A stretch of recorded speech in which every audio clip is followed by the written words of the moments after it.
বন্ধুরা, সব কেমন আছো? আশা করি ঈশ্বরের কৃপায় সবাই ভালোই আছো। আজকে আমি এই ক্যালকেরিয়া কার্বনিকা এই ওষুধটি সম্পর্কে দু একটি কথা বলবো। যে ওষুধটার দ্বারা ওষুধটিকে চেনা যাবে, অর্থাৎ পেশেন্টটি যে ক্যালকেরিয়া কার্বের কিনা সেটা চেনাও যাবে, আর এটা প্রয়োগ করতে সুবিধা হবে। এই সংক্রান্ত বিষয়ে দু একটা কথা আমি বলবো। তো ক্যালকেরিয়া কার্ব এই রুগী প্রধানত খুব মোটা হবে, থলথলে হবে এবং ফর্সা হবে। এই তিনটে কথা সবসময় আমাদেরকে এই ওষুধটা দেওয়ার আগে মনে রাখতে হবে। অর্থাৎ ফ্যাটি হবে, ফেয়ার হবে, ফ্ল্যাবি হবে। তো এই তিনটে জিনিসই খুব বিশেষ করে মহিলাদের মধ্যে দেখতে পাওয়া যায়। পুরুষদেরও হয়, তবে মহিলাদের মধ্যে বেশি। Fairy, flabby and fatty. তো এই তিনটে এফ দিয়ে কিন্তু এই মেডিসিনটিকে চিনতে পারা যায় খুব ভালো। এর যে বাচ্চাদের ক্ষেত্রে এই রোগীদের যে বাচ্চারও হতে পারে এবং বয়স্কদেরও হতে পারে। ক্যালকেরিয়া কার্ভ দিয়ে বাচ্চাদেরকেও চিকিৎসা করা যেতে পারে, বড়দেরকেও চিকিৎসা করা যেতে পারে, যদি আমরা সিমটম সিমিলারিটি পাই।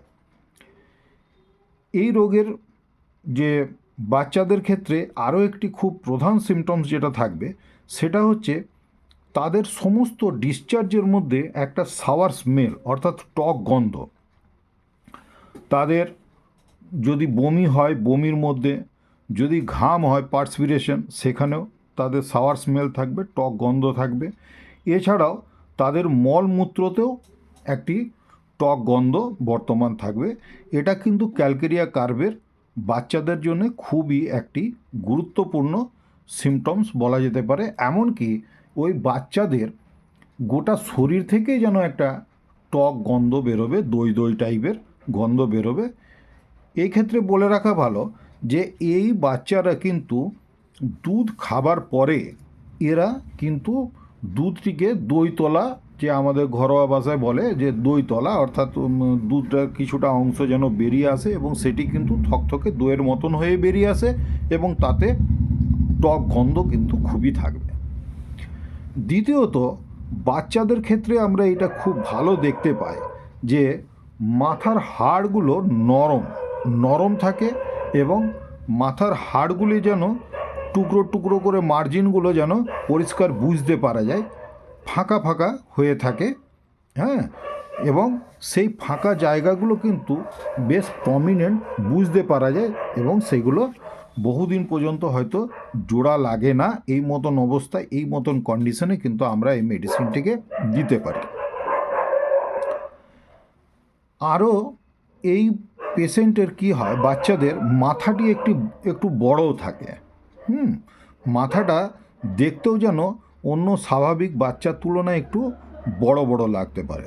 সেই ক্ষেত্রেও আমরা এই ওষুধটি ব্যবহার করতে পারি।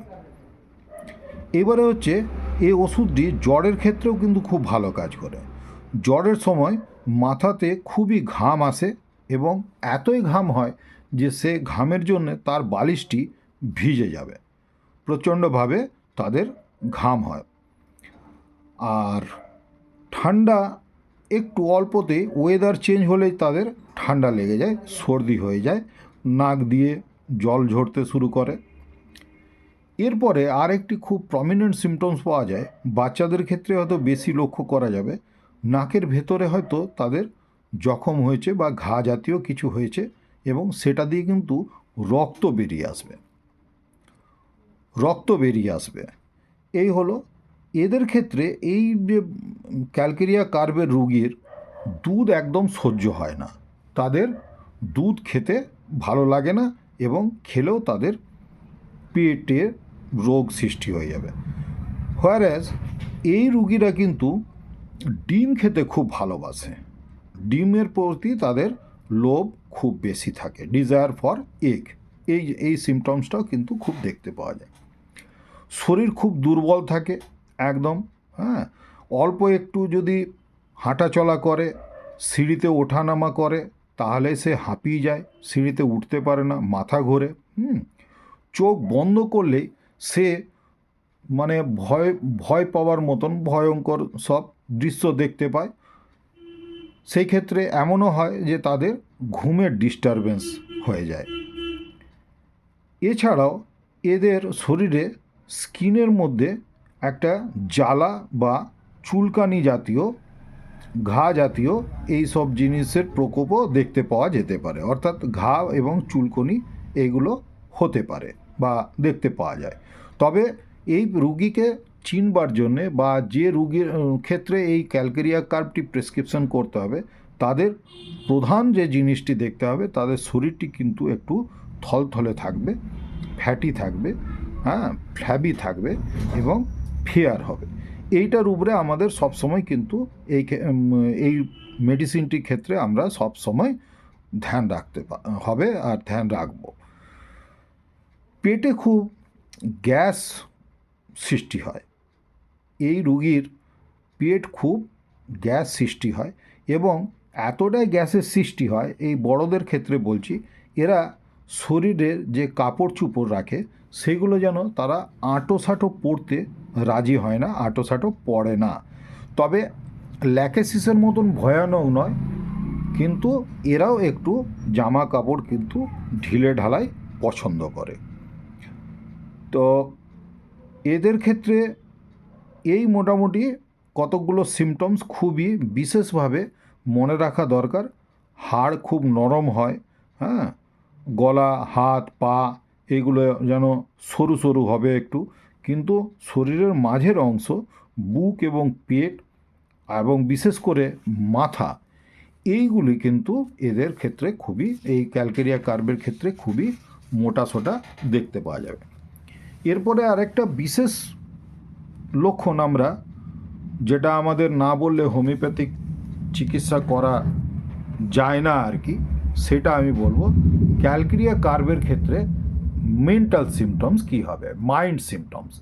আমাদের অতি অবশ্যই কিন্তু হোমিওপ্যাথিক প্রেসক্রিপশন করতে গেলে মাইন্ড সিমটমসের উপরে খুব বেশি মাত্রায় কিন্তু আমাদেরকে মনোযোগ দিতে হবে।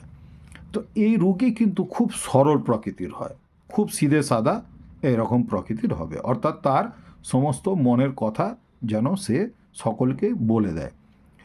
সবসময় ভাবে যে এই বুঝি আমার বুদ্ধি লোপ হয়ে গেল, অর্থাৎ যেন সে বোকা হয়ে যাচ্ছে, আমি যেন কিছু ভাবতে পারছি না, এই টাইপের কিন্তু তার একটা মানসিকতা থাকে।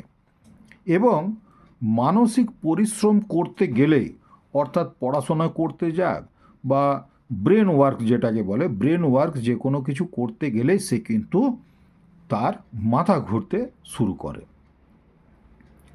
এবং খুব সামান্য কথা নিয়ে, খুব তুচ্ছ সামান্য ধরনের কথা, সেই কথা নিয়েও কিন্তু অত্যধিক বেশি চিন্তা করে। তো আমরা মানসিক সিমটমসগুলো তো ম্যাক্সিমামই সব বড়দের থেকে পাবো, বাচ্চাদের থেকে মানসিক সিমটমসটা সেরকমভাবে পাওয়া যায় না। ওটা আমাদেরকে বুঝে নিতে হয়, দেখে শুনে আমাদেরকে প্রেসক্রিপশন করতে হয় বা ওষুধটি আমাদের চেম্বার থেকে দিতে হয়। বাচ্চাদের ক্ষেত্রে 30 পাওয়ারটাই আমরা বিশেষ করে ব্যবহার করব। 30 পাওয়ারের ওষুধ, এই যে সমস্ত সিমটমস বললাম, তাতে করে পেটের রোগই হোক, চর্মরোগ হোক বা জ্বর যদি হয়, জ্বর, টাইফয়েড জ্বরের ক্ষেত্রেও এটি খুব কাজ করে, খুব ভালো টাইফয়েড জ্বর যদি হয়।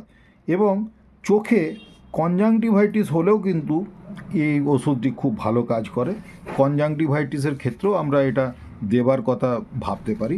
এছাড়াও চোট, আঘাত এর উপরেও এর ওষুধটি কাজ করবে, কিন্তু সব জায়গাতেই কিন্তু মনে রাখতে হবে যে যেন পেশেন্টটি দেখতে ক্যালকেরিয়া কার্ভের মতন হয়, অর্থাৎ ওই ফেয়ার, ফ্যাটি, ফ্ল্যাবি।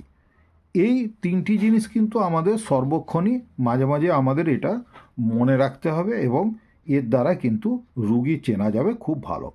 সর্দি কাশি, এছাড়াও বিভিন্ন জায়গায় শরীরে গ্ল্যান্ডের সোয়েলিং আমরা দেখতে পাবো। আচ্ছা, কানেও কিন্তু এর, কানের ক্ষেত্রেও কিছু কাজ দেখতে পাবো। কানে হয়তো থকথকে ধরনের ঘন পুঁজ বেরিয়ে আসছে, এই মতন অবস্থাতেও কিন্তু এই ওষুধটি খুবই উপযুক্ত কাজ করে, উপযোগী। এছাড়াও বিভিন্ন ধরনের ফিমেল এবং মেল অর্গ্যানের উপরেও এই ওষুধটির খুবই কাজ আছে, তাতে কমপ্লেন যাই হোক না কেন তার উপরেই কিন্তু এই ওষুধটি খুব ভালো কাজ করে। তবে স্ত্রী রোগের ক্ষেত্রে বিশেষত বলতে গেলে আমরা যেটা মার্ক করি বা মহিলারা বলে থাকে যেটা, সেটা হচ্ছে যে মহিলাদের রজস্রাবটি কিন্তু এই ক্যালকেরিয়া কার্ভের ক্ষেত্রে প্রায় 7 থেকে 10 দিন বা 10 থেকে 12 দিন পর্যন্ত কন্টিনিউ হতে পারে। এই সিমটমসটা পেলে এবং তার সঙ্গে যদি চেহারাটি যদি ক্যালকেরিয়া কার্ভের মতন যদি হয়, তার ক্ষেত্রে এই ওষুধটি প্রয়োগ করলে আমরা কিন্তু খুবই উপকার পাব। এছাড়াও যেহেতু রুগী মোটাসোটা, তো এই ক্ষেত্রে কি হয়, জয়েন্টের উপরে প্রেসার পড়ে, হাঁটুতে বিশেষত খুবই তার চাপ পড়ে। এই জন্যে কিন্তু পুরাতন বাত অর্থাৎ ক্রনিক আর্থ্রাইটিস, এই ক্ষেত্রেও কিন্তু আমরা এই ওষুধটির খুব উপকার পেয়ে থাকি। তো বন্ধুরা, এই ওষুধ এত কম সময়ের মধ্যে তো বোঝানো সম্ভব নয়, বলাও সম্ভব নয়, তবে আমি কতকগুলি যে মূল্যবান ফিচার্স যেগুলো হয়